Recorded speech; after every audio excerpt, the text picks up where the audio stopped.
It's Dr. Tennant's Verbal Highs. Let's start the show with Lewis Tennant. Here we go. Guests and interviews that you're looking for with creators, innovators, and so much more. For all episodes and further info, verbalhighs.com is the place to go. Here we are then, welcome to Dr. Tennant's Verbal Highs, a podcast podcasted for the most part from a kitchen bench in Kingsland, Auckland, New Zealand, though I was on tour back home. Went and saw the Muppets Bro. With Orchestra Bro. They were good. I hope that's tester for taking that show on the road. I thought about it, orchestras are government covers bands, aren't they? So they're funded all around the world. So you don't have to take all those musicians around the world. You just have to take those puppeteers and those Muppets. And maybe Brett if he's lucky. And you've definitely got a travelling Jim Henson retrospectacle. Anyway, so I talked to Danny the same day as the Muppety thing, and that episode was the last one to go up. We'll talk about the other guest I talked to the day after in a second. He is today's esteemed compadre. But first, a little bit about me. Saturday today, and I got up at 6:30, I think, although admittedly a bit of a late night, indulged in some of the key elements of the rave, and but I got up to mark because the uni life is a flexible one. It's as someone said to me, it's a results-driven occupation. So as long as you get things done, you don't have people breathing down your neck, which is a great way to live as far as I'm concerned, especially with my contempt for authority. Well, don't go off track, Lewis. And so yes, that's right. I was going to catch up today and mark some hardly marking 5,000 word postgrad essays on post-structuralism. Just 3-minute first year radio docos, cool stories and funny noises, but it's turned into a really productive day of avoidance. I haven't marked a single one, and it's 10 to 4, but I have spent hours continuing to restore the flip-top lid old school desk I found while trapped in Levin just before Christmas.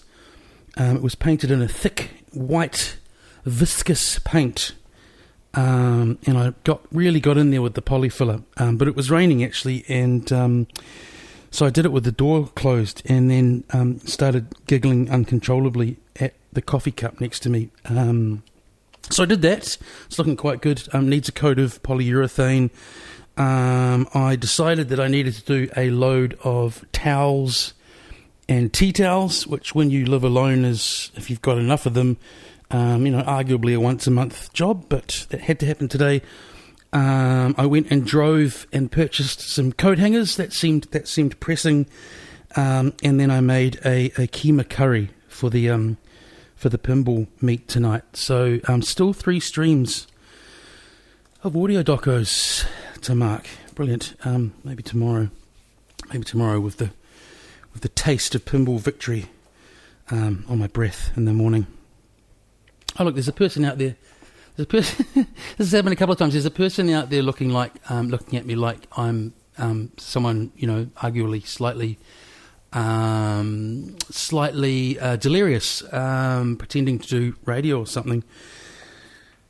There is actually a lot of, I suppose it's like when we talked about whether it's midget or little person on one of the podcasts. Is halfway house the correct term these days? I suppose they'd call it a community integration house or something, but there are many people from the mental health community housed around here, and I may well look like one of them at the moment. Actually, some of them you catch it in a certain light, it's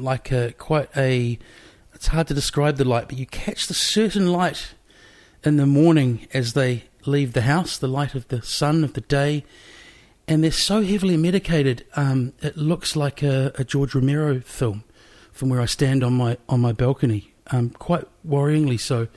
Well, not a George Romero film, the George Romero film. Is that I just realised that might be is that an unfair slur on an already marginalised group? or is it observational humour laced with a pop culture reference? I'm not sure.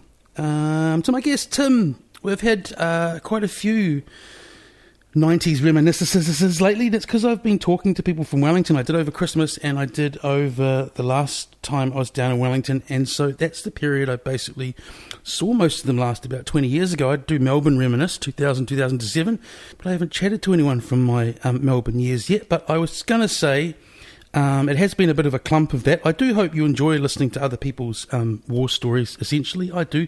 If you're a Diaz fan, the guy that's on Rogan's show all the time. I don't know how many times I've listened to his same war stories. Anyway, but we're turning a corner. I have some comedians coming in who I don't know from Adam or Eve, so that'll be nice, doing the sort of episodes where I get to familiarise myself with someone rather than talk about 1998, mate.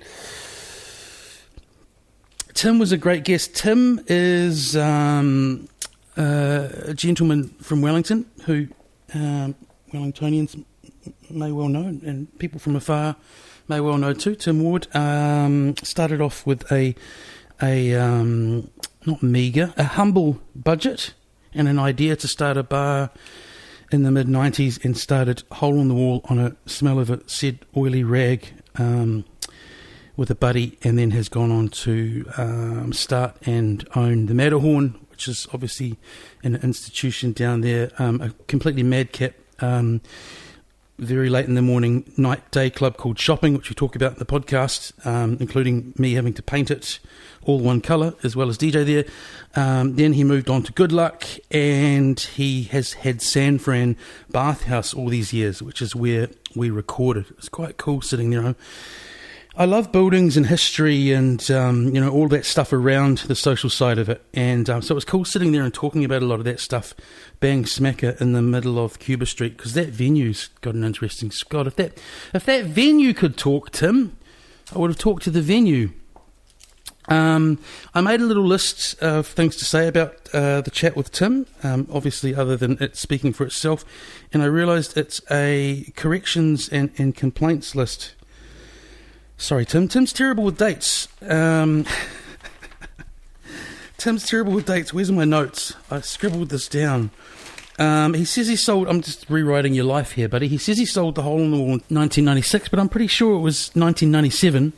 We talk about 126 Cuba, the building that houses Good Luck that I used to flat in for 2 years, and he said it was built in 1907, and me being a Poindexter, I went online and looked at it. Lots of really interesting info on buildings in Wellington these days online, and Tim, it was built in 1886, so that's two of those X Factor crosses.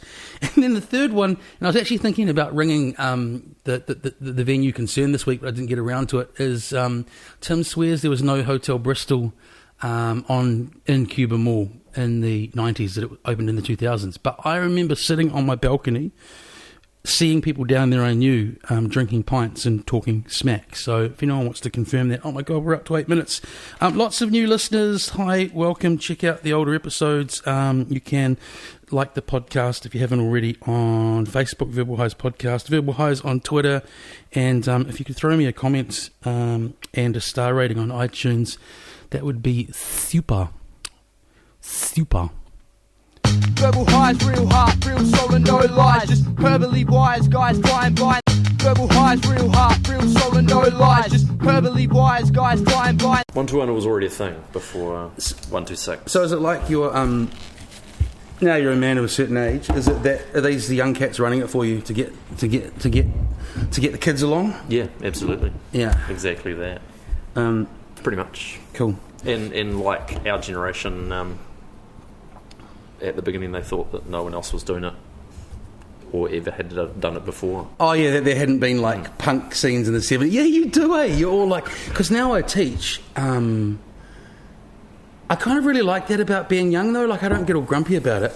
But I look at my students and I think about like kind of, my life experience and stuff, and I'm like, yeah, they kind of appreciate teachers, but they're at that phase in their life where they think they know everything that's going on and they're the first to do it. Yeah, it's been really, really fun, and I think I've worked out one of the keys to really early on. I made a mistake of going, it's all been done before. Oh yeah, you want to do that. And then I realised that's as effective as shooting down ideas. But isn't that? Do you think that's because you've been doing it so long? Oh yeah, of course. Yeah, absolutely. I didn't write an intro for you, which is unusual, and you're not really a man to big note himself. And well, I'm not on Google practically. I was going to say, I'm really. It's really nice that I approached you to do this, and you said yes, because that's it. You're a ghost of the internet, and generally, ghosts of the internet keep a pretty low profile. Yeah, I have a theory behind that. When probably the biggest success of my career at the time, although that's outwardly looking at a success of someone's career, not necessarily how they view their career. Yeah. I left that business after a couple of years, as I was doing with every business that I created or was a part of with others, and the history got rewritten by the person who bought into the business after me. Your history? Yeah. Well, it got rewritten as their history. So let's play a game of warm and cold for the listeners. What was that business? Before we say who you are, or can you not say? No, that's all right. I get what you're saying. Because you don't have a. I think what you're saying to me is because you don't have a story out there. There was an opportunity for someone to go, "I'll create a story based on the fact that this guy handily has no story." Well, yeah, exactly. Okay, I'd say that you're a bar and venue and hospitality owner who's always had an eye to kind of. Perhaps the fringes or more esoteric area of what's going on in Wellington than maybe setting up on the high street in Courtney Place. And you started from humble beginnings business-wise, which I want to talk about, in that if what I was told at the time or wherever I heard it was true, it was kind of church changed by today's standards and staying in the venue you set up. And you've since... Empire's not it's got negative connotations, isn't it? You've got an empire. You've got a series of. He just rubbed his head and shook his head and looked tired. Anyway, it's Tim Wood. I say hello. Hello. Wellington based. Hi. Hello, Lewis. I'm still holding my head, aren't I? Well, was I along the right lines? Yeah. I just think I'm a small business owner. And I think, you're spot on. I do like to do the things that other people don't like to do that always need to be done. Yeah. And I've noticed with Cuba Street, I've always noticed it happened when I lived in Melbourne as well. Happened on Chapel Street, like a brave business moves in and then another block fills up and then the sex shops, whatever, disappeared. And I've noticed in Wellington, I just want your perspective on it because you've always come from that angle. I see that area of Victoria Street where Active used to be starting to be the spot where there's kind of barbers and bars. Yeah. Well, that whole offshoots of main streets. I mean, when we were wandering around Cuba Street now, wide trousers or wide jeans and stussy hats. See, the pants got skinny in a reaction to our baggy pants. They'll be baggy again in 20 years. They're getting baggy now. Yeah. Dan, don't tell me that. I just bought some skinny ones. One third of all shops on Cuba Street were boarded up, pretty much, or empty. Hey. The other third were fish suppliers. Yep. Yeah. Having like fights with each other. Yeah. So you started with, in terms of hospo, and being a business owner and so on, as far as I know, you started with Hole in the Wall, which we'll talk about for a bit. But, like, where do you come from, man? Where did you grow up in Wellington? Because I didn't know you through high school or anything. I know you're a bit older, but... I grew up in the northern suburbs in Nio. Parents split up. Yep. Dad bought a house in Mount Cook.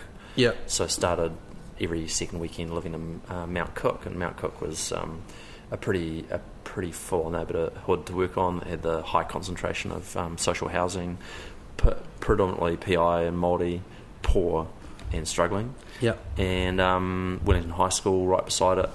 And the city was at that time completely empty from about midday on Saturday. I like to carbon date things because these things are a bit of a history thing as well. Yeah. So where are we there? Like early 90s? We are the 80s. 80s, yeah, the mid 80s. Yeah. And we were depressed. The city was depressed. The crash was just about to happen and happened, and then we were suffering from it. So 87, and the city was depressed. And Cuba Street, I remember skating down Cuba Street and hanging out on Cuba Street, and I'd meet you meet up with friends, go back to their place, go to their parents' place in Karori or Kandala or Wadestown, and they'd be like, "Where have you been?" Cuba Street. They're like, "Oh, don't go there. It's dangerous down there."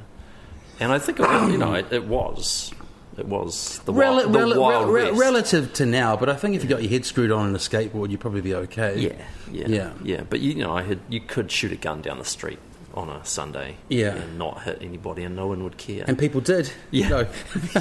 Yeah. So that was your dad. So was it like the classic sort of split parent thing? Well, not the classic split parent thing, but the scenario where one place is quite different to the other, or you're quite similar at home environments? Yeah. Dad was really hands off and just let us do whatever we wanted. So there was no boundaries at home. The latchkey kid generation, like we are, like that. Yeah. What's latchkey? Well, the latchkey kids are like that. Just totally doesn't happen now. Is the like you get, you get home after school like I used to, and your mum might still have 2-3 hours work. She's the only parent, so you just dump your school bag and you head out in the neighbourhood for 2-3 hours, and then you come home for dinner. Yeah. That's exactly it. Yeah. And we had that. I had that at my mother's place in Nio as well. Being the youngest of 4, had a stepfather who brought two siblings to the family. And that was fantastic because the youngest of 4 just gets away with anything, and then I get to cross town to Mount Cook and didn't have any boundaries there, so there was just no rules. It was good. So you sort of setting up with this that you were just sort of wide-eyed skating around the city as a teenager, just taking in what the city was doing. Super streetwise at that age, and climbing. We climbed the Majestic Centre and used to rip bits of building paper off and throw them off. Early teens, late teens? This is early teens. Yeah, early teens. Late teens was starting to get into clubbing, like Juice and Naked Angel, and a bit more sleeping in. But early teens, you're still getting up early and spending the whole day on the street. And so you observed in Wellington, then it was kind of a Wild West town. I suppose you wouldn't have been observing stuff like, there's no real coffee because we didn't have any. Where was that? Where would that yardstick, that benchmark come from? It would have been 90, 91, I reckon, or maybe 88. I don't think I had any care for coffee at that stage, but definitely would go in there for special coffees. Yeah. So were you entrepreneurially inclined? Is that have you always been like a bit of a businessman? Yeah, I think so. Like I'd set up a shop in the house when family friends would come around with the other kids and try and sell them my old shit. Bought zinc in bulk from a pharmacy before it was popular and sold it off at Raro Intermediate. Always kind of looking to make a buck somewhere. But I think it's hard to say whether it was entrepreneurial or I definitely trace back some anxiety around having enough money to survive and live and paying your own way and not going into debt from my dad's parents who lived through the Depression, and to the point where not just the Depression, actually after the Depression, when they started having kids and my dad was born and his brothers, my grandfather drank the family to homelessness and ended up in Butterfly Creek for a summer in a tent. Right. And it was my grandmother who was part of the placenta movement who actually ground the family out of debt and got. So I think you're sort of saying, so you're sort of like, from what your perspective is like, well, whatever happens, I've got to have like, as long as I can cover things, I'll be fine. Yeah. I just don't go into debt. It was like, don't go into debt. And it's incredibly hard when you're young and you're growing up in New Zealand in the period between 87 when Longy got in and 97 when you had Ruth Richardson and Roger Douglas ruling the finance book. And it's sounding like you just from those few little nuggets about your family, certainly weren't from a background where there was going to be a sort of an education fund or money to set up a business. There was no money in my family. I mean, my dad's done incredibly well to save his way to a comfortable living, and he's also very clever. He's innovative in his field. I like the way you talked before. I think you said like worrying about, when you don't have to worry about finance or money or whatever. I'm 41. I'm hoping that's going to lift in the next 2 years. Where I don't spend jobs, but that entrepreneurial spirit kind of got you in a little bit of trouble at one point, didn't it? Or that? Yeah. Oh, well, and it's completely tied to the going out to Naked Angel, the economic policies of the Labor government. The introduction. Yeah. So, I mean, you asked whether I'd be happy to talk about this, and I totally am. I'll tell you my memory. I'll set it up. So before I met you, after you set up Hole in the Wall and so on from memory. And while I was at uni, there was a tale of a guy, to your absolute credit, who'd ended up in not the best situation, in that he was, glass half full. He had one of the best views of Wellington if there'd been windows. But you were also coming onto campus every day and doing your degree while you were serving prison time. Yeah. So I mean that's spot on. And so just touching back on paying your way. The first year that I studied university was the year they introduced student loans. But when you could just go and draw it all out in one day. Yeah. And so I took it all What am I going to do with this? Yeah. And all of my friends did that, and I panicked and convinced a friend to get his mate from an exchange student days to send us some acid. Yeah. And that from overseas? From Canada, yeah. What could go wrong? Yeah. I mean, normally what could go wrong? Yeah. What did go wrong? Well, I concocted quite a clever plan which kept me well away from the entire exercise. And, without going into detail, it was just a streetwise kid who managed to get to the point where my dad hired a really good lawyer. The lawyer said I've got the depositions from the police. The only evidence they have is your co-offender saying that you were a part of it. They've got him red-handed, and we can discredit his testimony, and so don't say anything. And I mean, that's just always a good defence. Yeah, I mean it is. But I think most 18-year-old kids would probably just go, who have brought up in a background that I was brought up in. You would have been terrified. I would have been terrified. No, I wasn't. Okay. I don't remember really being terrified. No, terrified is the right word, but it's like it's a curveball you weren't expecting. Yeah. Because if they decide to, who listening to this podcast may not have made money in their lifetime. It's the sort of thing where if it happens, you perhaps getting caught is the last thing on your mind a lot of the time, right? Yeah. But I mean, I'd already had several brushes with the law. Right. Had been exploring drug use since I was about 13. So you were 18. Plenty of experience to fall back on. Right. Yeah. But not necessarily. Yeah. So you're 18. So you'd actually started your first year. So you're still trying to attend classes, but then you're attending high court proceedings in the same year. Yeah. So that was a complete bomb out that year of university. Yeah. Like I just couldn't concentrate on the end of year exams. So he ended up withdrawing. Did you pay that loan back eventually? Yeah. I just found a career in some legal highs. Yeah. That's right. So we won't dwell on it too long, but the last thing I sort of worry about for you is I think about when the Troubadour bust went down a few years later, and by today's standards, because obviously a whole lot of things shift in terms of sentencing reflects where society's at, okay? So those guys imported, the courts, they say they imported 5,000 ecstasy tablets, and I remember the sentences were so long. They were 5 or 6 years, Yeah. So my question is how did LSD importation in the early 90s not seriously screw your life in terms of length of time? Were you graced? You graced the better end of the? Because what I'm getting at is sentences then were really draconian. I mean, even though they are now, Yeah. So the real luck of my situation was being able to have the last 24 years as a licensee and a duty manager on and off of multiple different bars and cafes and restaurants was enabled by the timing of the whole thing. Like if I'd done that now, if I'd been 18 now and done that, then it would be game over. You'd go for a mortgage, you'd go for.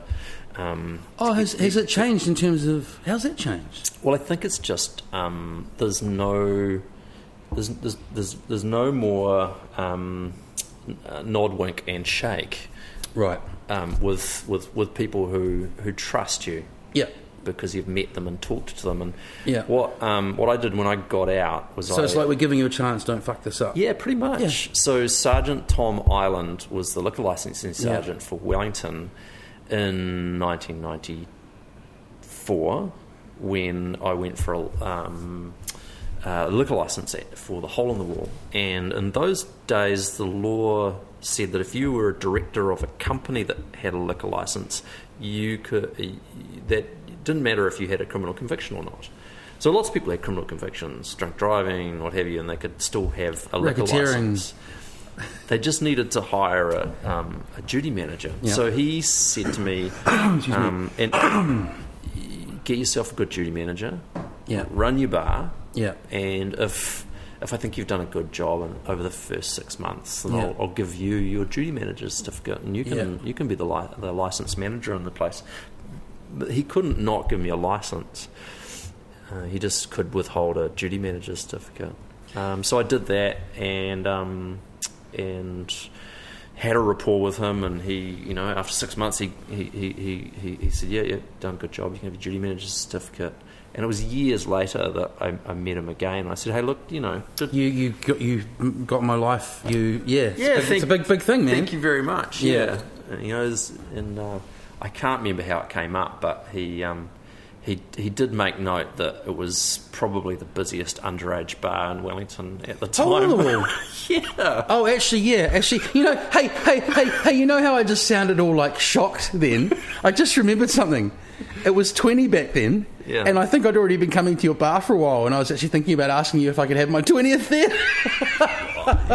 You weren't the only one. Yeah. I mean, I was only 22. Yeah, and then the thing is, someone like V-Show, you say, people go, V-Show's turning 20. 40. I'm like, he must have started going out when he was 12 and a half.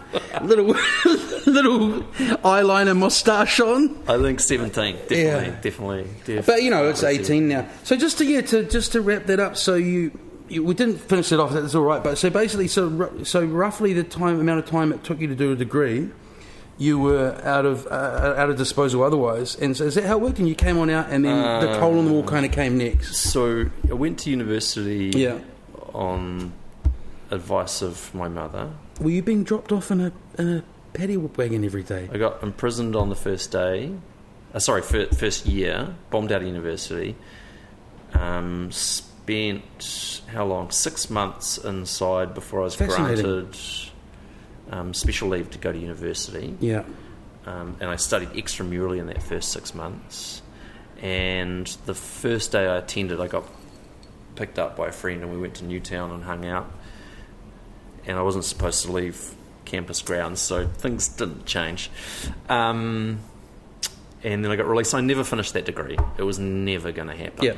Never going to happen. But I did go from C's to A's whilst in incarceration.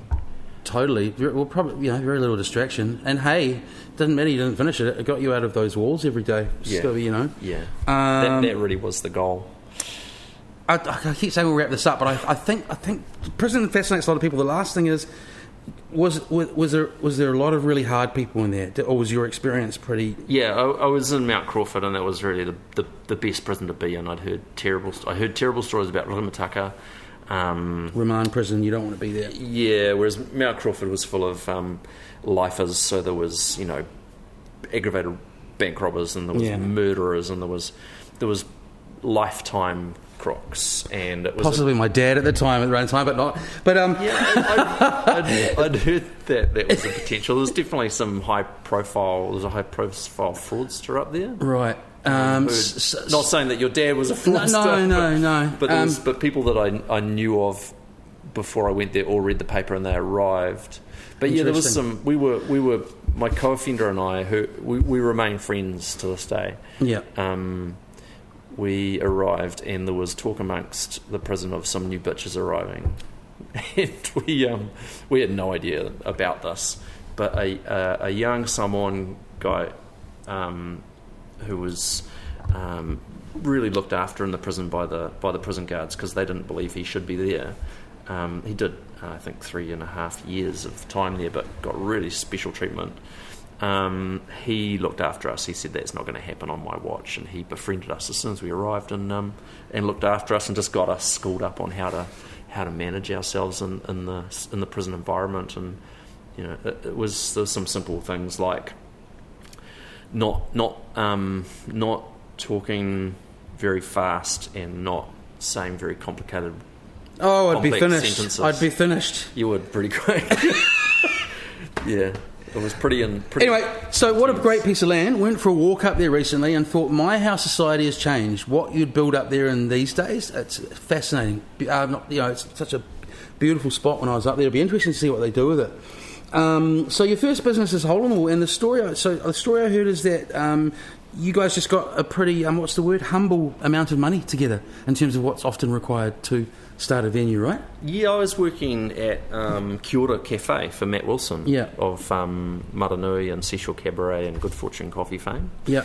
And he was 16 and I was 21 and doing all his dishes and closing the cafe up at night after a late shift.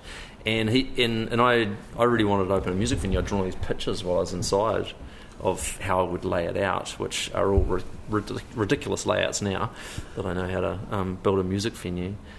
But he really encouraged me to look at the Hole in the Wall space. He thought that was just a fantastic space with the brick wall. So just to stop you there, it's like when I was talking to Danny yesterday, I like to think I've got listeners from a lot of Wellingtonians know what we're talking about, but there's listeners from afar and so on as well. No, so we're talking Wellington, but also I think important to point out at that time is, even though this probably didn't dawn on me at the time, is Wellington was arguably less adventurous in terms of where things went. So we're right in the middle of kind of coming full circle to what you said about Cuba Street in the 80s, skating around there. We're bang in the middle of our red light district, which, to be honest, is about 4 businesses. But it was like, it wasn't where you'd... maybe 2. Yeah, maybe 2. It wasn't where you'd typically set up shop. Yeah. No. So go on from there. So in a street of transvestites. Yeah. Marion Street. Yeah, and Evergreen Coffee Lounge with its great toasties and special coffees. Anyway, fantastic. So Matt suggests Hole in the Wall, which is, what had it been before then? Like a crim bar or a... It was a cabaret. Right. It was a cabaret run by Carmen, the famous transvestite of Wellington, who was Bob Jones's friend and just a fantastic character. And what else had it been? I think empty since then. Well, it's an odd... now I think about it, again, something I've never thought about till now. It's an odd building for where it is, and that it's just one floor or 2 floors, isn't it? 2, yeah. And a really high ceiling at the bottom. So it had been empty for a while. You go up. It's opposite Lick's Strip Bar at the time. How do you get it? How do you get in there? How do you go and have a look? Well, there was a Chinese association upstairs. There's about 5 or 6 of them dotted around Wellington, and this one was called Poon Fa. And I just knocked on the door, and with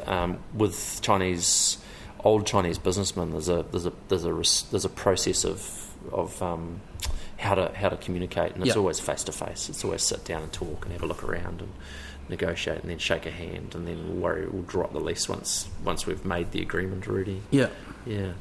And so I just went and introduced myself to them and told them what I wanted to do, and they were really happy with having somebody in there downstairs paying the rent.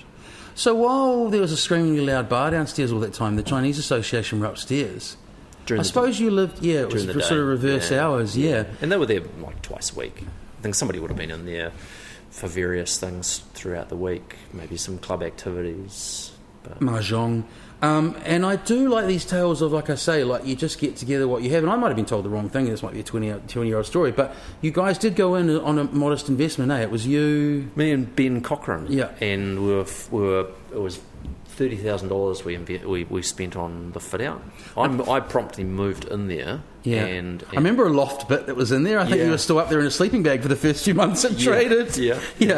That was pretty interesting living up there. So I lived in there for... I think it took us 3 months to pull it together. I must have lived in there for about 2 months. move my bedroom around. So normally it's quieter if I sleep over this side. So you get two of these. So normally in a team, there's you play to your strengths obviously, and you've never done it before. So you probably don't get an architect or anything in. You just kind of go on. I've been sketching this stuff that should probably go there. We like bars where this happens. Stage should probably go there. The entrance really dictated where the door went. Because we weren't going to change that front entrance. It was just iconic, the old bricks with the hole smashed out. Yeah. And interestingly enough, an early regular of mine, Brian Kessler, who Flying Fish BK, would come in and Rusty Nails, stir his rusty nail with his missing finger. Yeah. And one night, out of the blue, after he'd been coming for quite a long time, told me that he was the bricklayer who laid the bricks for the facade. Wow. Yeah. Right. Then he went on to say it was for a chap called Mark Westland, who triggered my memory banks because my best mate at school was Quentin Westland, and Mark was his father. It took me a little bit of digging to find out because Quentin never talked about his father, but his father owned brothels around Wellington. And, right. So interesting, eh? There's a total history to be written about inner city Wellington, right? Yeah, I think it's fascinating because it gets erased when a bar finishes its time, or it sells or what have you, and changes hands. It just gets erased. Right. The experiences are as they happen. Mm-hmm. Yeah. Yep. In terms of just being fascinated with history and where things are and stuff, we'll talk about that venue later on. But when you guys found Good Luck, I'm like, hang on, I lived in that building for 2.5 years. We never knew there was anything under the ground, So with Hole in the Wall, So as I say, you just sort of set it up on a whim of this is how it should kind of work. What do? You go first for... It got very busy and popular, folks, obviously. You just go for friends and family, proverbially first. Come down, we're pouring pints of beer, we've got loud music. Yeah, we were pretty much... we both wanted to own a bar, probably for... similar reasons at the time. Neither of us knew how to do it.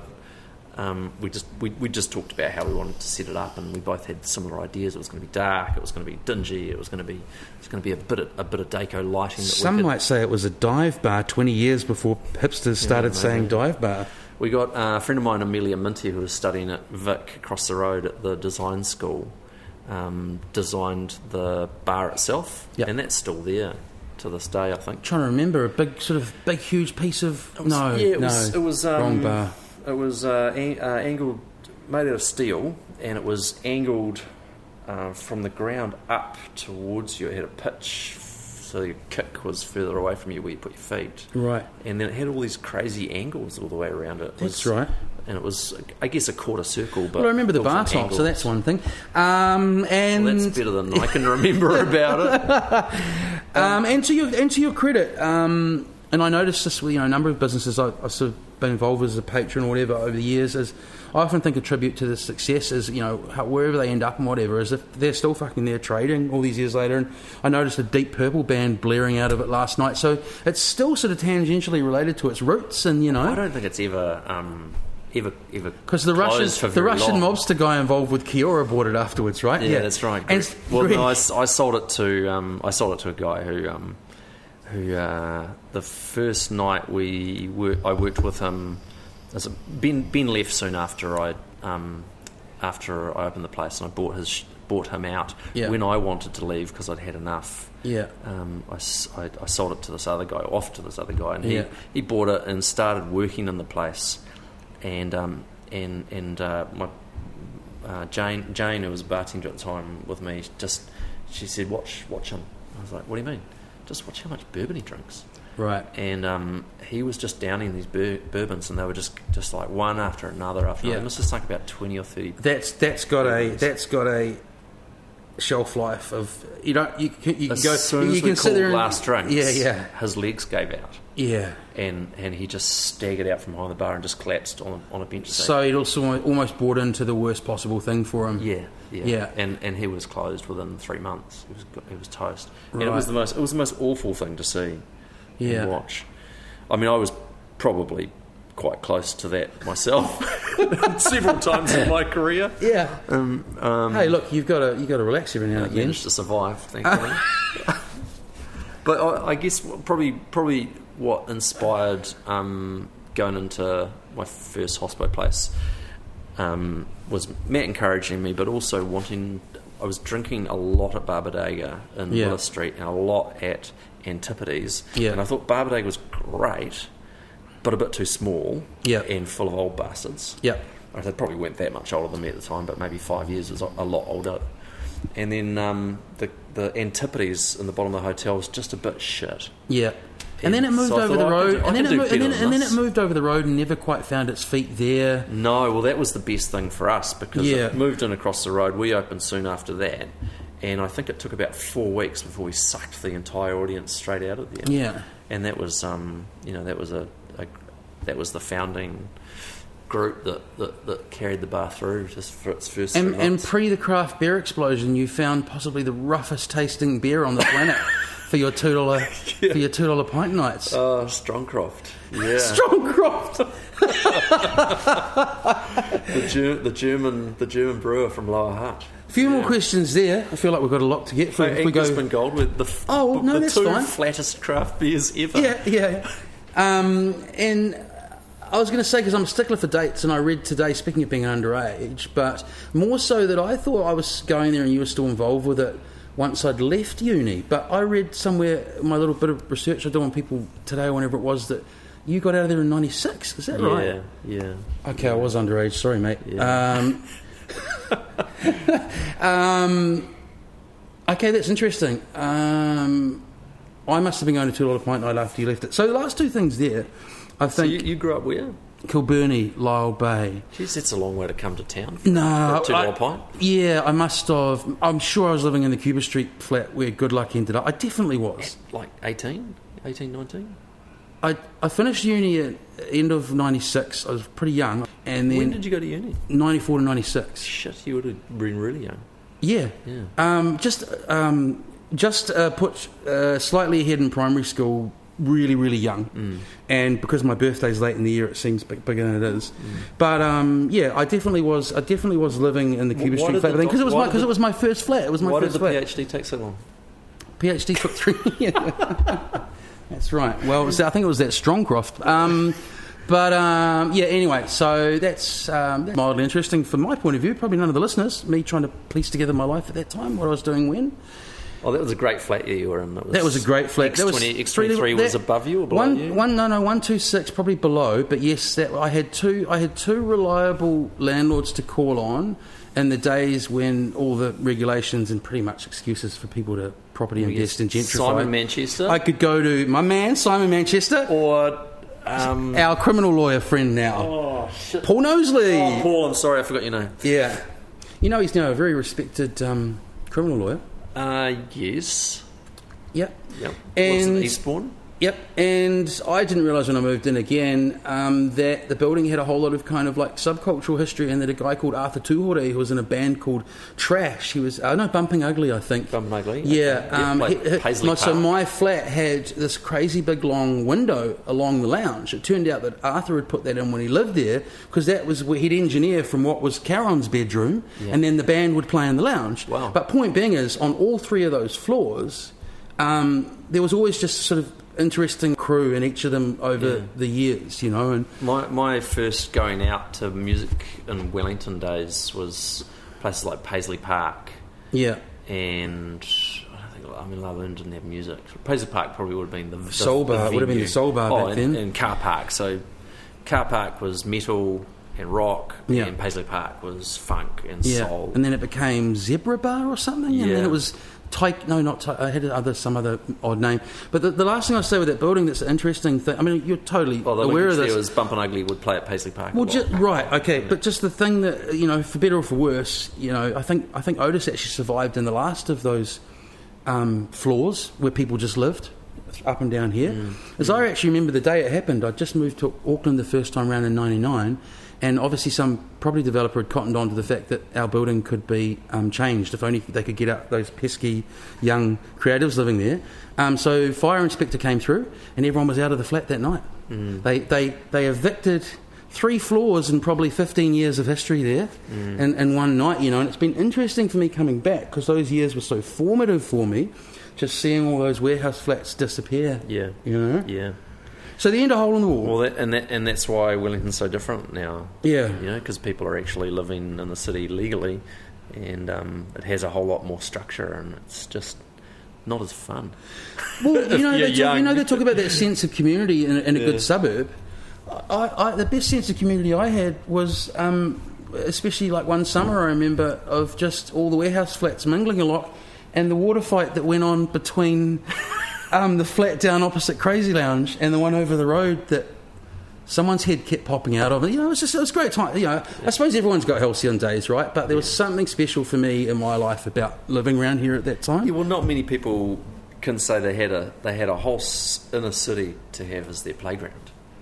We're going to get away from me talking about my experience. The last place I had before I moved, I got an old ballet studio of Paul Knowsley. Yeah. And my room was the old main ballet studio. Guess what you must have been a great tenant because he saved that one for you. My room was so big. Don't talk to me about what happened at the end. My room was so big because it was the old ballet studio.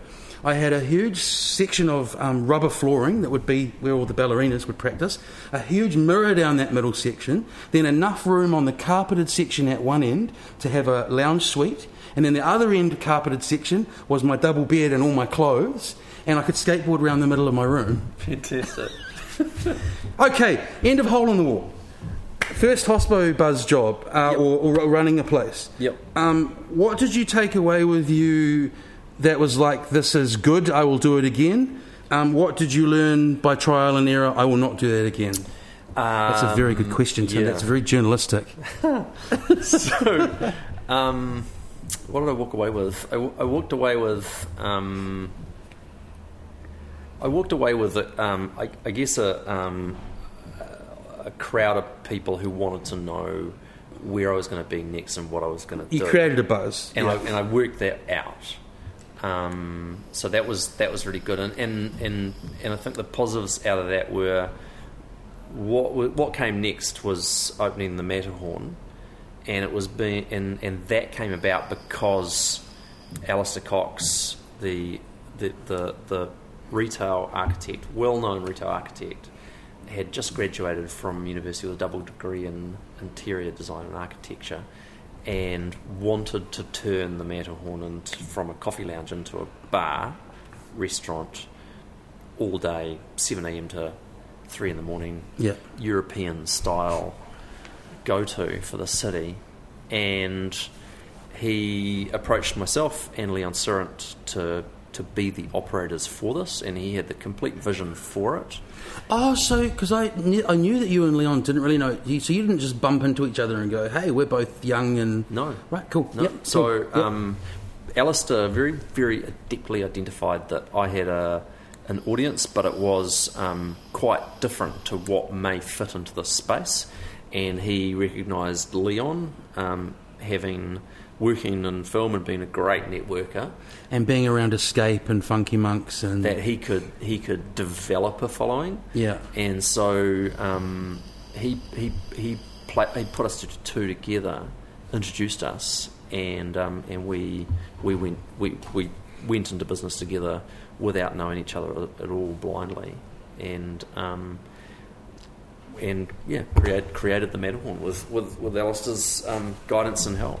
And it's sort of a curious spot in that it had a huge history in of it itself, didn't it? But then it had fallen into not the greatest ownership before you guys picked it up, right? So it was just at a lull point where it was ready for something different to happen. Yeah, because it had the sort of 60s and 70s, and they weren't making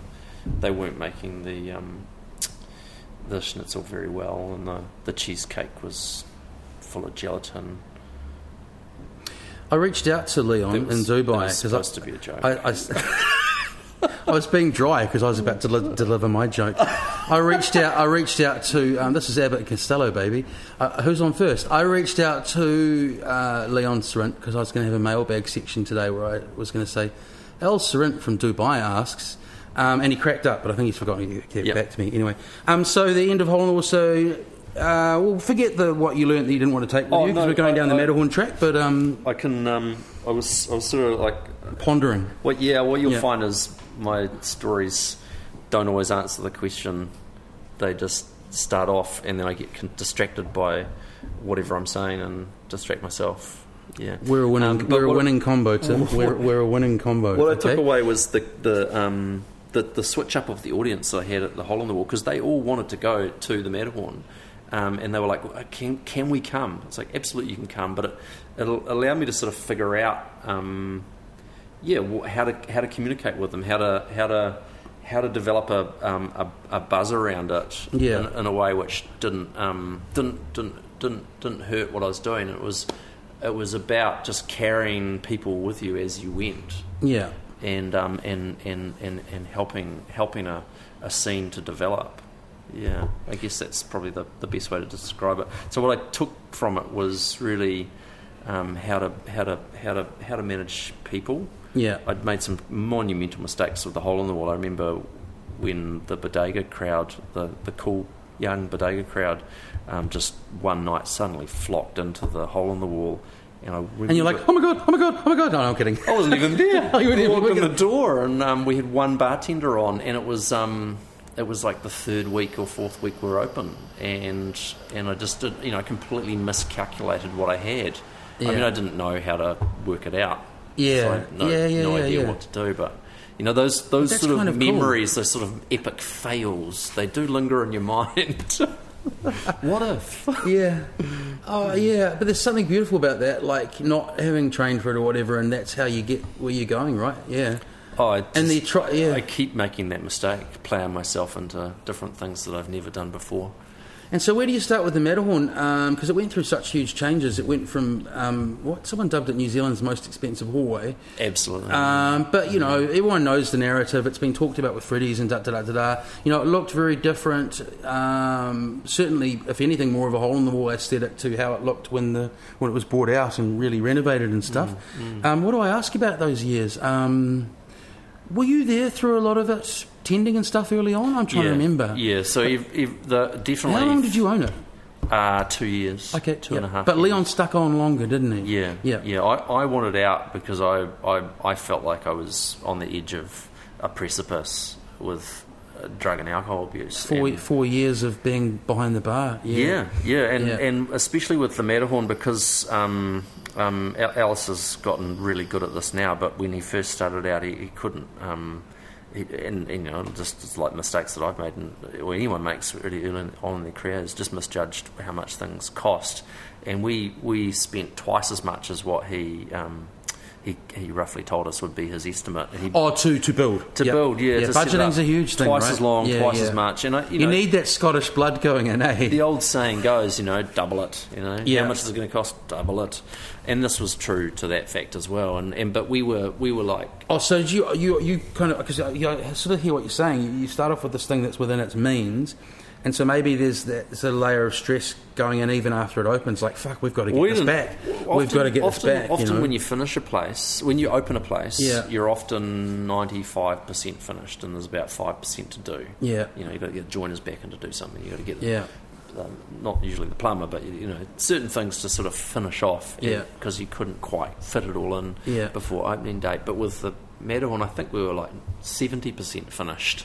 And we still had 30% to go. So I remember opening... I would do from 5 p.m. until 3 o'clock in the morning. I'd work, clean down the bar, send the staff home, and then build or paint from 4 o'clock in the morning till about 9. Yeah. And then I'd go home, have something to eat and go home, and then I'd come back at 5. And you're tying it on at the same time, like you're saying, so it's just full on. Oh, non-stop. We were busy. We were like, from day one, we were busy. Yeah. We didn't quite realise that. That is a saving grace, though, with the over budget and the, absolutely. Absolutely. Yeah. And then, so did you, being so well-eccentric, a lot of people would just go up the road to their flat for a while. Did you think to actually go on a holiday after you sold out of there to...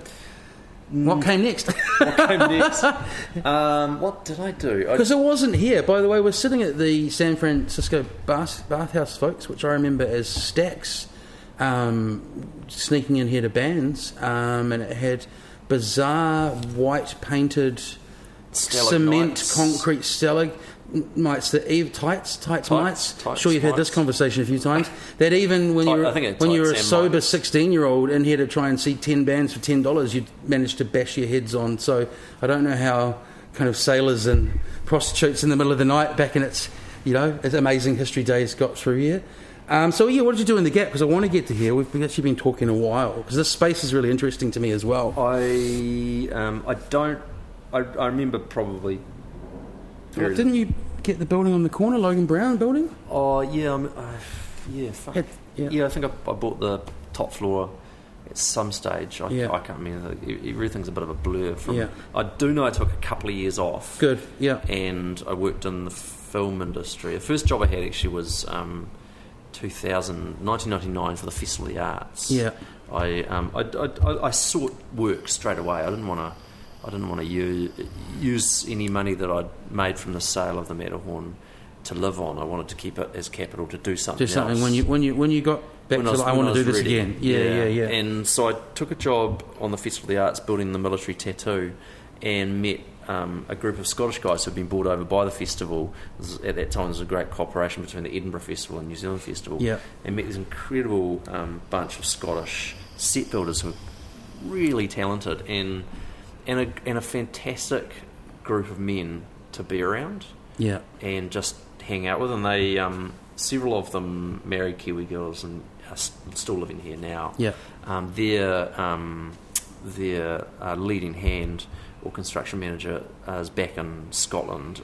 He's married to an Australian woman, and my wife and kids and I were heading over there in July, and we'll visit them while we're over there. Yeah. And that was a really fantastic grounding time. Yeah. And after that wound up, I went and did some work at Circa and downstage with one of the guys, Mark, and that was really fun.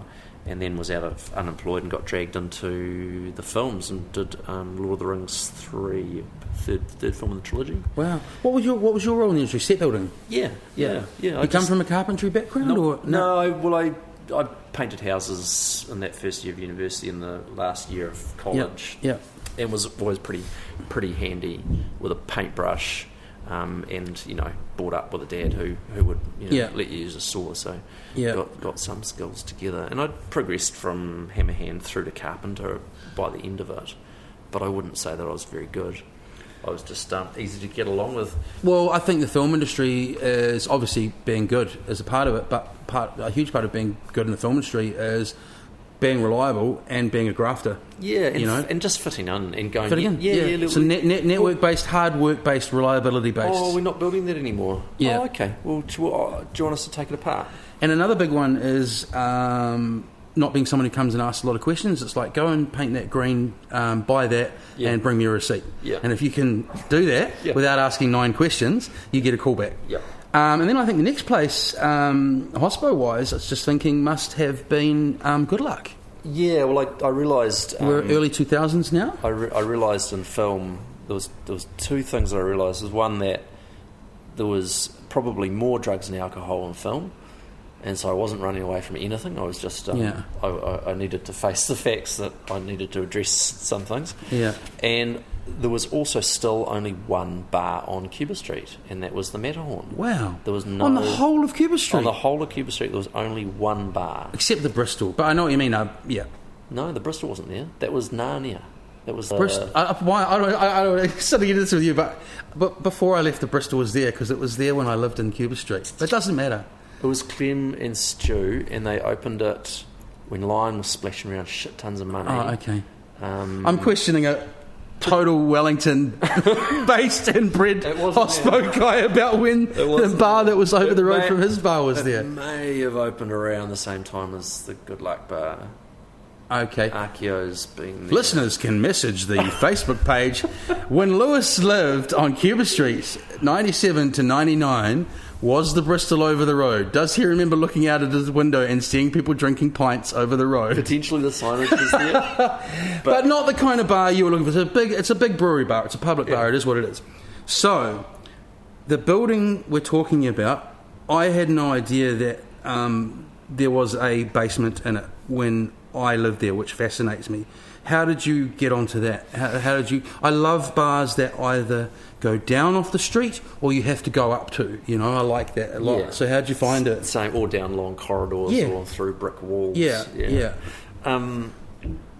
How did I find it? Ian Castles was making his way up Cuba Street, kicking out creative people from old buildings, and as he bought them, and he was gentrifying the city. I think he started with the Hannah's shoe factory. Yeah, and he bought a number of buildings on Cuba Street, which were pretty distressed, and he left them. He doesn't do this anymore. But he did leave them in fairly distressed states. If you go to the website, I don't know why I've done this. 126 is still on the list of yellow stickered buildings. Yeah. Well, every building I think that he touched at that time, when he just took it up to the minimum of the code, and then of course when they changed the code, they all fell outside of the strength. And so he takes you on a tiki tour of potential. He says, look, there's a basement on Cuba Street. I'm like, where? And he said, it's in this building. You've got to go through Chicago menswear and out the back, and there's a little concrete staircase. And I was like, well, I can't get people down here. You know, they're not going to go down this little staircase. And he goes, yeah, if you walk down the staircase, take some gumboots because it's full of water, and then walk to the front of the building, there's a staircase. And there was a staircase that was concreted over, and there was a dairy there, which I think you said you it was down below. Yeah, down below. Yeah.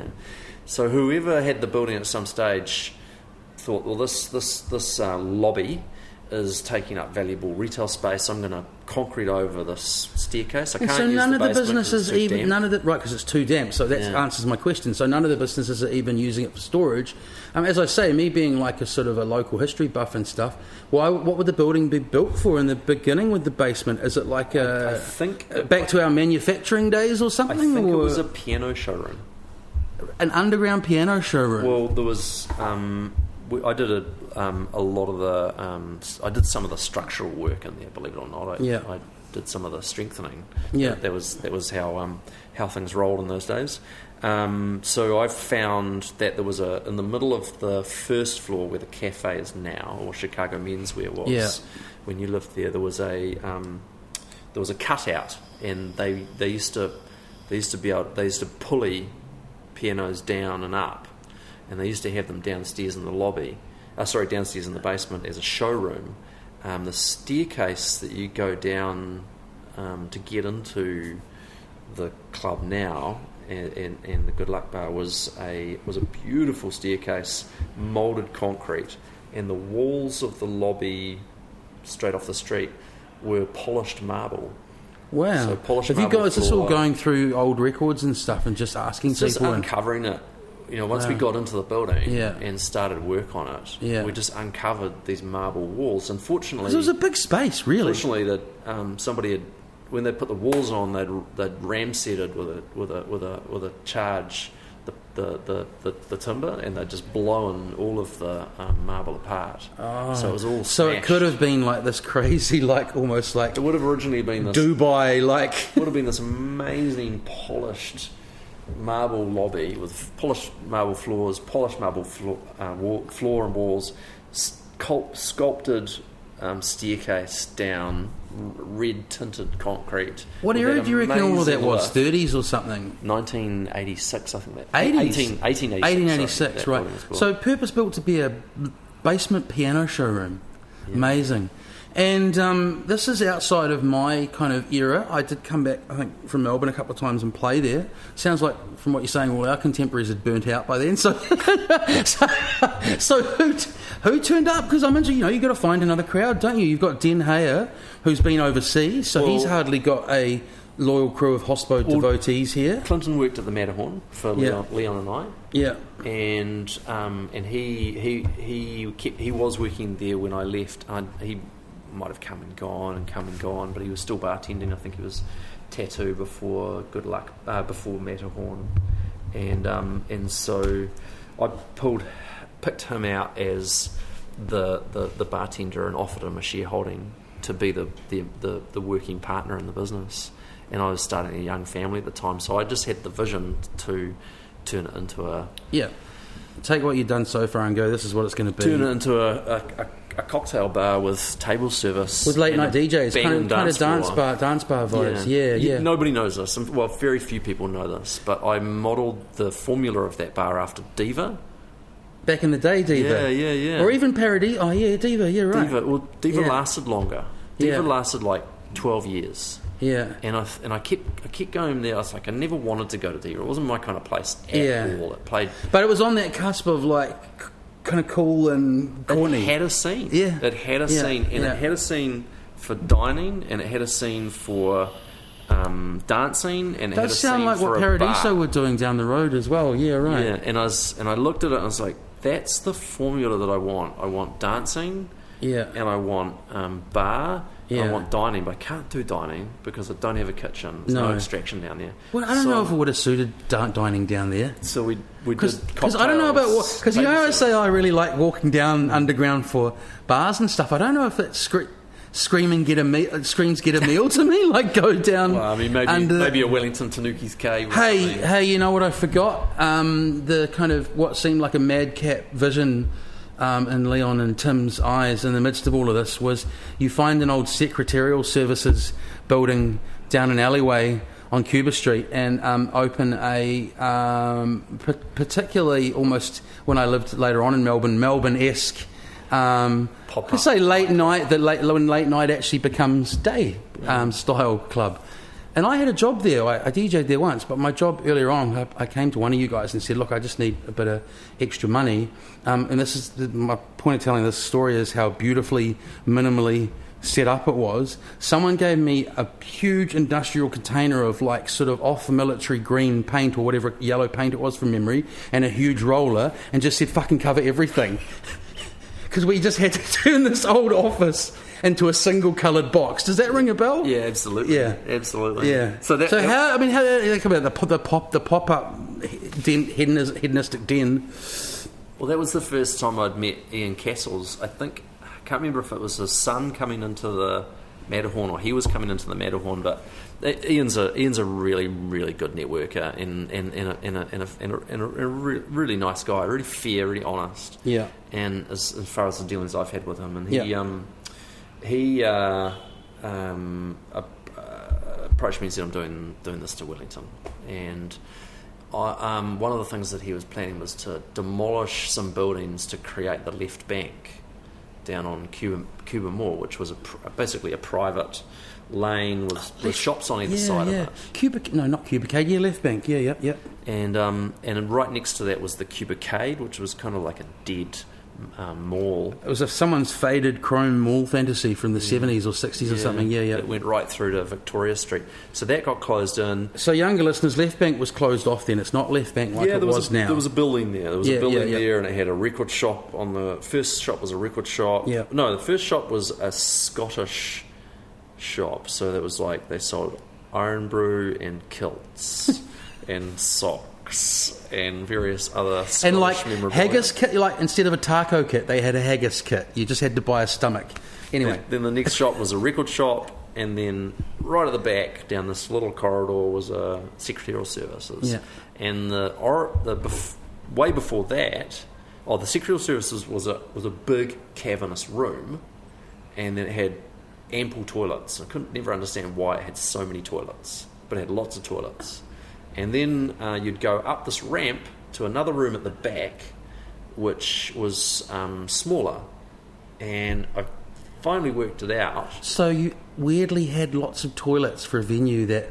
Wow, bingo. Well, it was a restaurant. Yeah. It was called La Normandie. Yeah. It was where not David Burton... Oh, God. You can edit this out for me if you like. No, that's right. You can just forget and we can move on. Yeah. We're going to run out of time. No, we're looking at... he's a chef. He Don't cover retired. your face. He was ambassador for the Wellington City Mission, and he wrote cookbooks. Listeners who know... That's our second question. Yep. So he was a Wellington chef, and he opened the Normandy restaurant. Yep. And so this secretarial services had this incredible history of it being a fine dining restaurant around the same time as Orsini's, and others around Wellington, and we had the opportunity to put a nightclub in there for 3 months. There's no shit show in hell in getting a liquor license fast enough, or with the amount of time that we had to, the time we had to put it together, and also the capital we had to put it together. So I applied for a series of special licenses, and didn't break the law, but definitely had the licence inspector turn up on the first night and say, "Tim, how did you do this?" I said, "I don't know." You came to me in a vision. You gave me the licence, and they changed the rules after that. But that was a banging nightclub. It was, and it was one summer, wasn't it? It was one summer. It lasted 3 months. And I remember it was cool. Like, you guys had a vision. Like, you actually met with a bunch of us, and what was cool was it was bands, it was DJs. Yeah. But you guys were basically like, we're doing this thing. You guys are the people we want. We've just got to timetable you. And I think it worked out that some of us got like 2 weekends or whatever. Yeah. So everyone knew early on that they were going to be. They had 1 or 2 shots at this thing that was going to come and go. Yeah.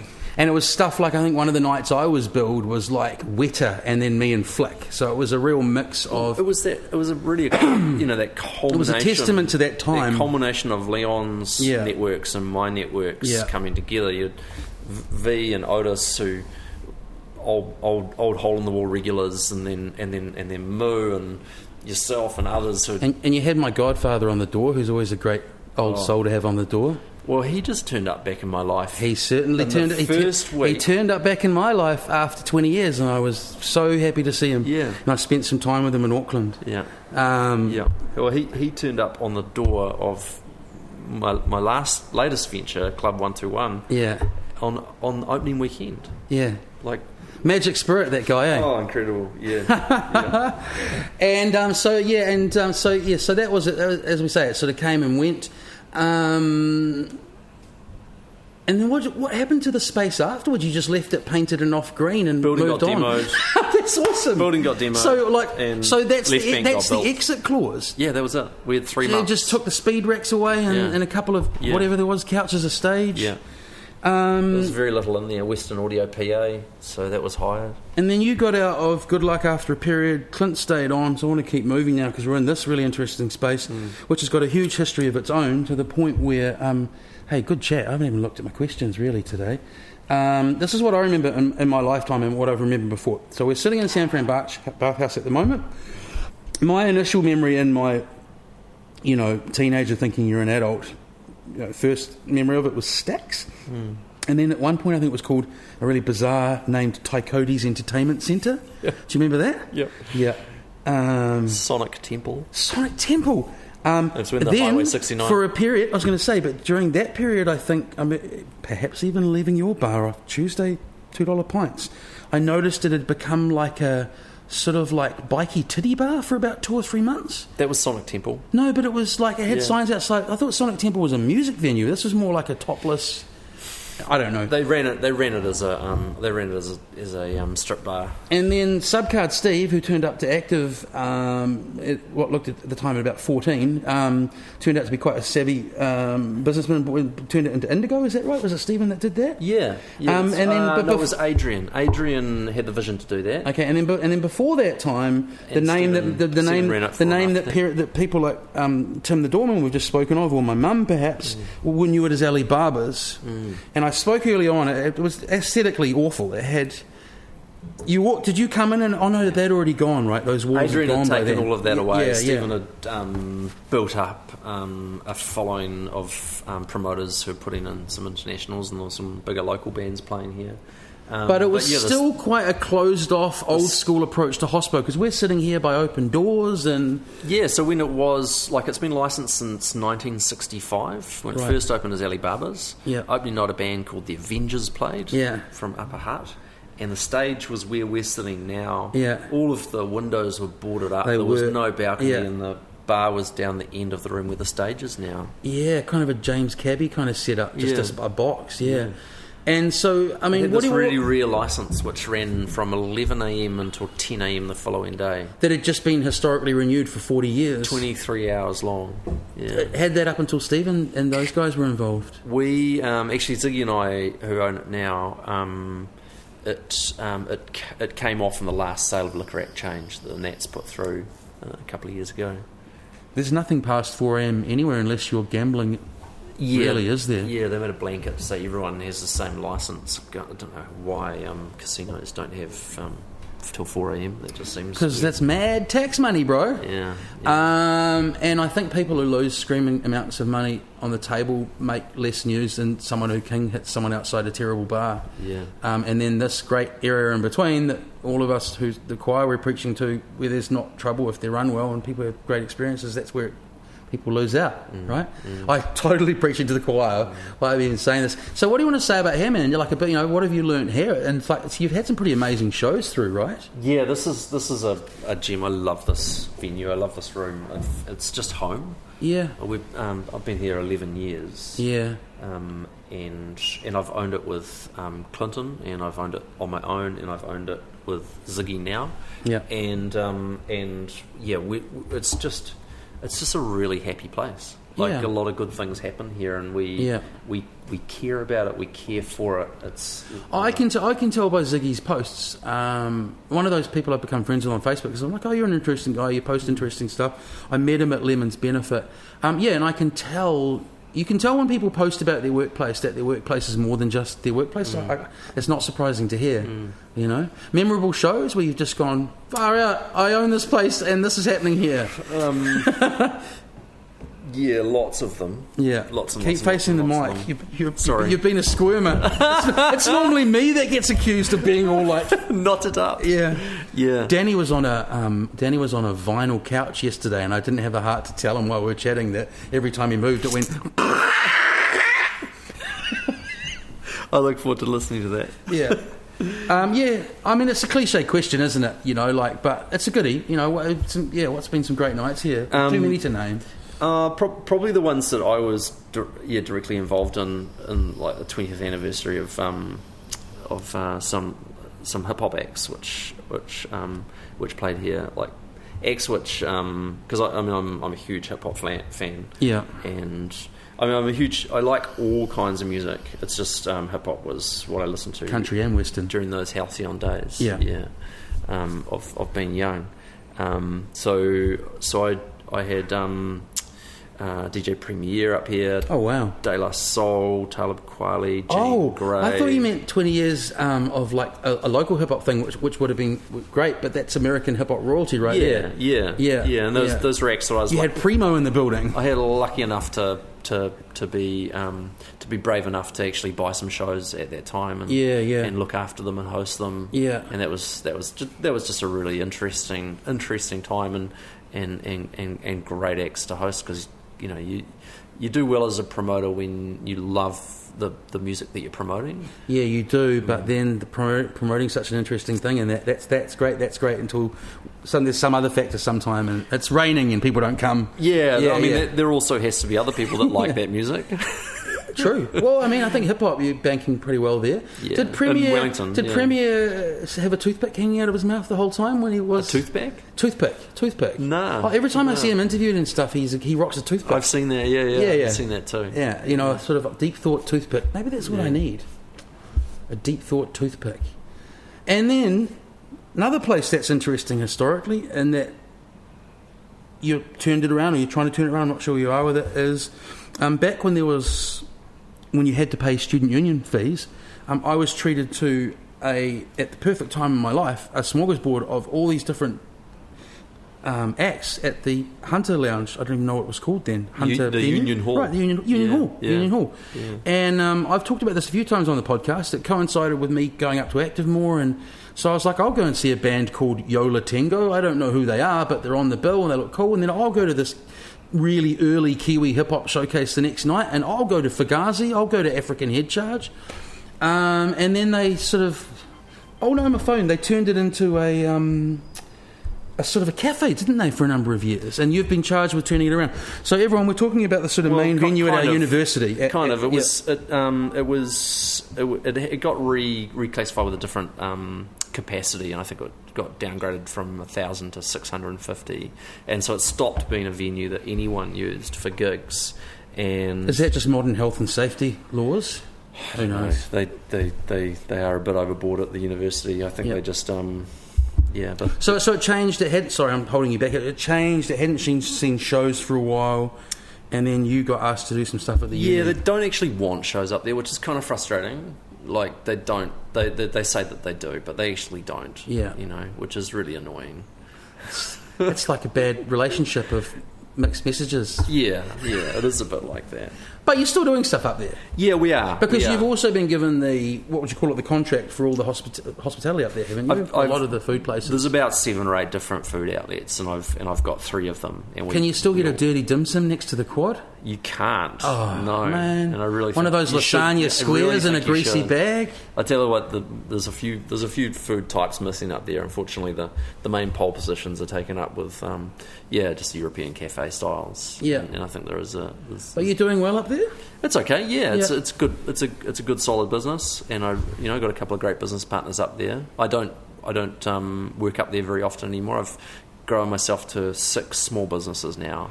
Must have been a wee nostalgia trip, just having to go back up there for a while, getting it all set up. Like for me, I've heard the quad's completely changed now, but just to go back around all of there. Well, I think I did spend 3 years. I touched on it a little earlier ago. I always throw myself into situations that I've never been into before, and opening 3 cafes at once with up to 30 staff was definitely a learning curve.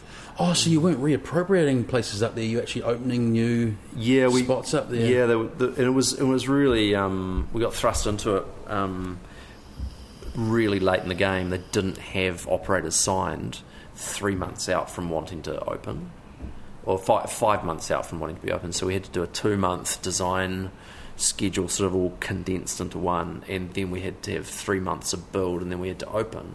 Yeah. And so pulling the whole thing off in 5 months, opening 3 different places, was really just way beyond my expertise at the time. I could probably nut that out now.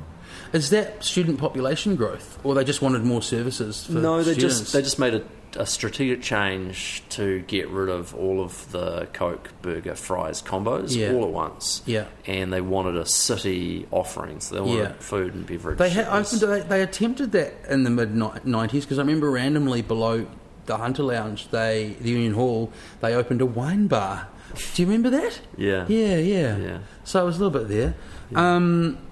So where are we at now? You've got San Fran, you've got all the places up at the uni. The Hunter Lounge, are there other businesses? Louis. Is Milk and Honey, that's up at the uni. They're all all 3 of those. Are there any other businesses you're running at the moment you haven't told me about? Back into the Good Luck. Where we started off. The Club 121. So Tim sold out of Good Luck a number of years ago now. How the hell do you end up going back there? God, if you'd asked me in September, probably, or August last year, if I was going to open a nightclub again in my career, I would have said no. Well, probably asked you if you're going to go to a nightclub again. There would have even been, maybe. It'd have to be good. Yeah. Have to be a moody man. Yeah. And so how did that come about? Well, my tenant, I'm the landlord there as well as was the operator, and my tenants I'd sold the business to went into liquidation. So I was stuck with a massive hole of unpaid rent and an empty spot. And so you were missing back rent. Yeah, so it was a pretty awkward situation. I knew I couldn't get anyone in there who was a good, solid, long-term tenant. And at that time I was working as a trustee for Radioactive, shoring up their financials with some with an event that we hosted at the Hunter Lounge that Mikey Tucker put together. And which I should have come to, but anyway, And in that journey of working with Radioactive, I've always felt it's really, really important to completely change the makeup of who's involved, and without disrespecting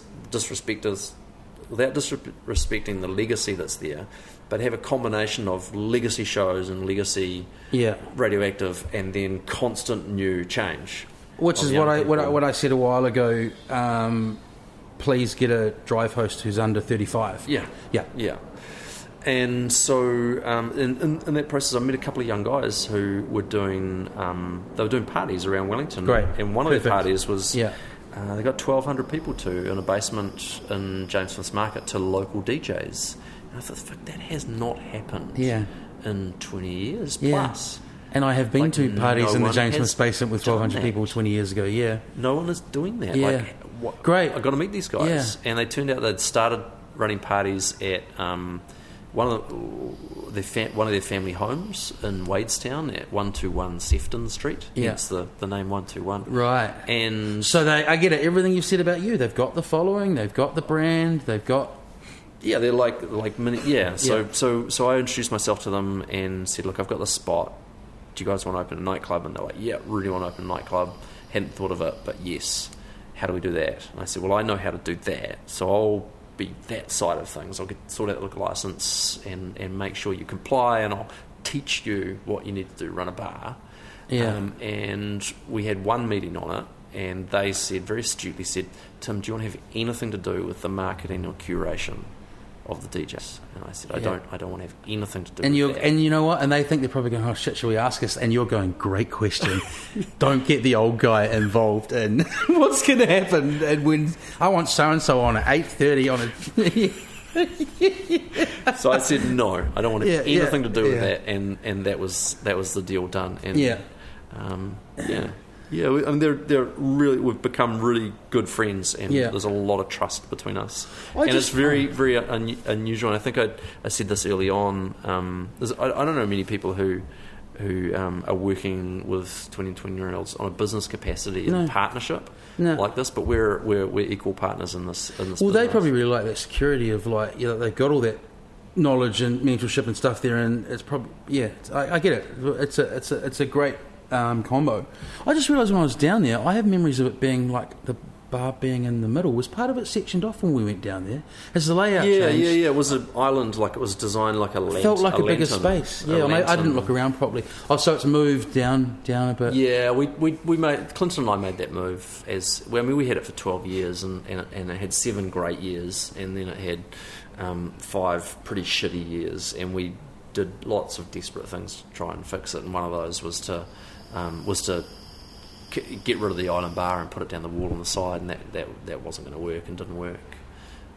But it works now. It works great for what it is now. And if there's anything for people with a sort of an ear for a slightly left to centre music policy and door policy and whatever, I can't speak for Wellington, but for that generation, probably screaming out for a club, because the whole of Auckland has there's kind of nothing in that direction except maybe Inc, which 40 and 50-year-olds still go out and club at, There's not is really... Is Cuffy still involved in that? Oh, no, he's married back into the Mormon faith. He is now a Mormon treasurer. Surprise. Yeah. Well, who knew he was from the Mormon faith? I found that out when he went back to the Mormon faith. Yeah. But to my knowledge, hey, look, speaking of being out of touch, I could be completely wrong, but from what I hear... The guys have been up to Auckland just last weekend, and they say it's shit. Yeah. Absolute shit. And people go, it's because they're all on Instagram and stuff. And it's like, no, people still want to go out and drink liquor and dance and talk to people and have a laugh. It doesn't change. And if you don't want to go to the viaduct and listen to bad music... They definitely don't drink as much liquor as we used to drink. But they definitely want to go out and they want to party. Yeah. And it's a really, really... What do you mean we? It's a really, really positive community. There's a number of factors with that. I think also probably cost of everything's more now, isn't it? Just to go out and stuff. So last bit you touched on acting. I forgot that we're at 1:19. Just quickly, it's a funny topic for me because I certainly don't want to appear defamatory, but it kind of sort of felt like active had perhaps been held on to too long. By someone who hadn't made a number of decisions they kind of needed to make. And so there's been a situation created now where a bunch of you have come in on a more like a board level to first get some money coming in and also sort of meet occasionally to oversee what's going on and say, hey, can we make it work from here? Is it an arrangement like that? Yeah, that's right. Yeah. But it was at a point where something needed to happen. Yeah. Needed to move. Needed to do a few things. The pin was going to get pulled on it. Right. By someone who was propping it up financially. Yeah. And they just couldn't do it anymore. Yeah. And how's that been going, man? It must be satisfying because that's it's a cultural asset to Wellington. Yeah, it's understatement. It of is the year. immensely satisfying, but Yeah. there's still a lot that needs to happen.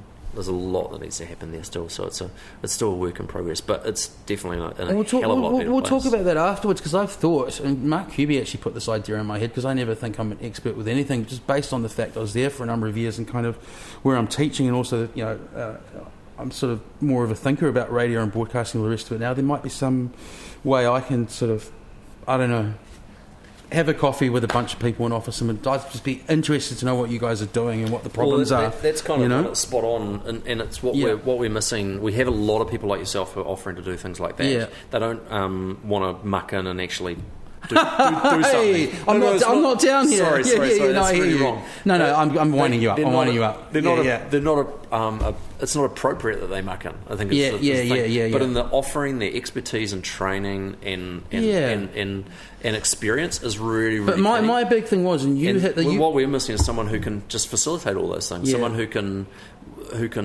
What does it pay, Tim? So you hit. Are you 25, Lewis? Yeah, you hit. That's right. No, totally. That's what you hit the nail on the head with before. That was my joke. That was always serious. Was like, you're right. Legacy shows. BFM have still got Dubhead. They've still got Stinky Jim. But that guy Manu, for all his faults, came in and shook the carpet out and basically said, you don't have a show anymore to a whole bunch of people over whatever it was, 35, 40. Yeah. And I think that's great. It's happening, and I don't know them from Bar of Soap, and nor should I. But as soon as I saw those two young women go up doing brekkie, I posted that straight away. I'm like, this is fucking great. Good luck to them. Yeah. They're 20. They're the people who should be doing the breakfast show. Absolutely. You know? Yeah. I think we'll leave it there. That's a minute. That's an hour, and that's 80 minutes. It's been an absolute pleasure. It's been an absolute pleasure for me. Thanks. Yeah, Thanks yeah. for asking me to on this, Lewis. That's right. What's the rest of the day hold? Family. Yeah, probably. Nice. Yeah. We need to. I don't know if it's appropriate to get a coffee and talk more after this, but we at least yeah. need to get a coffee somewhere. Okay. See ya.